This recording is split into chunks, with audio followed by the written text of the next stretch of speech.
baadous billahi min sheytaani rajim bismillahi rahmaani rahim ginnaaw ba ñu sante yàlla subhanahu wa taala di julli ci suñu soppe bi di seydina muhammad sallallahu alayhi wa alihi wa sallam di leen nuyoo yu gën ci nuyoo yi di nuyoo aljanna di assalaamu aleykum wa rahmatullahi wa barakatuh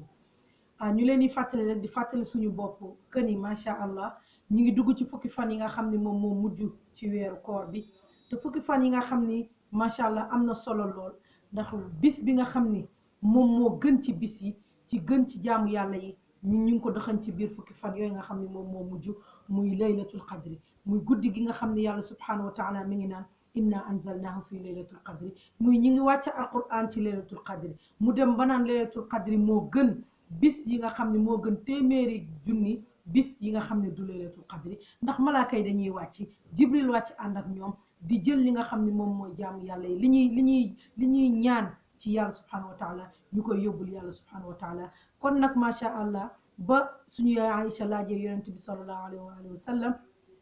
lan lañu war a di ñaan ci guddi googu wala lan lañu war a di wax ci laylatul qadri dafa ni ko dee leen wax ni allahumma innaka afuwun tuhibbul afwa fa'fu anni muy yow yàlla subhanahu wa taala yow mi nga xam ne yaay aji jéggalaa koor te bëgg jéggale yàlla nag ma jéggal bu dee ay groupe ngeen wax fa'fu anna muy yàlla subhanahu wa taala yàlla nag ñu jéggal ñun ñëpp ku ko mënul wax